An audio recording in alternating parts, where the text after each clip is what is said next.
He blocked the door with his arm. I could smell the turkey, hear the laughter, clinking glasses, Mariah Carey in the background.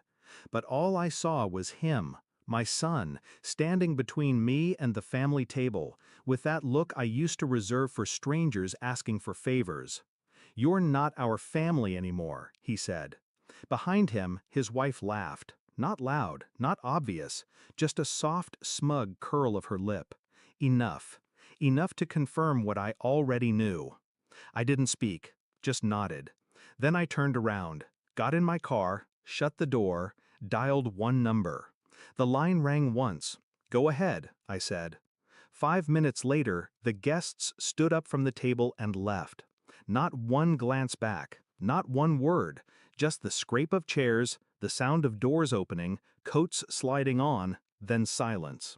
A silence they didn't expect, a silence they earned. I met her at a fundraiser 8 years ago, his wife, Eliza. She was charming, polished, the kind who made eye contact too long and smiled too little. My son introduced her like a trophy he hadn't yet unwrapped. I knew the type. I used to audit people like her for a living, corporate sharks wrapped in silk. I smiled, shook her hand, and said nothing. But I watched. She latched onto my son's insecurities like vines on stone. He'd always been desperate to prove he wasn't living in my shadow. She turned that into her leverage, fed his ego, starved his backbone. Slowly, I stopped being consulted, then stopped being invited, until I was barely tolerated. Last Christmas, I caught the first real crack. They hosted dinner, their first time. The guest list looked like a corporate portfolio, investors, influencers, a local politician. I brought wine, sat quietly. Then I overheard her in the kitchen, whispering, sharp. "He brings nothing, not even conversation. He's just dead weight. My father-in-law or a fucking ghost, I swear." And my son? He didn't correct her. He laughed. That was the moment something inside me stopped hoping. This year, I was invited late, 2 days before. I knew what that meant, an obligation. I still bought gifts, wrapped carefully, labeled every tag by hand. I even brought the family photo album, thought maybe nostalgia could soften whatever calcified inside him. Instead, I got a locked door and a cold sentence. "You're not our family anymore." So I made the call, one call, to Anna, my former secretary, 30 years younger, sharper than most lawyers, loyal. Because over the last year, I had quietly shifted things. My son thought the house they lived in was under his name. It wasn't. It was held in a family trust, one I created when he married, just in case. Eliza had hinted about prenups, and I trusted her less than I trusted bad weather.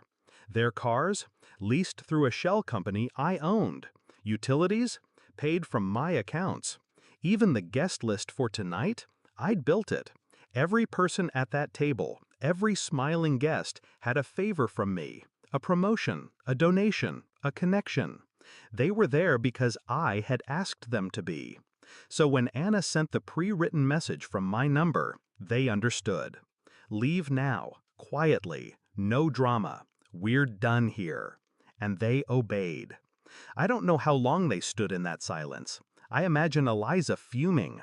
I imagine my son, blinking, confused, like a child who just broke something expensive and can't undo it. They called me later that night, voicemail.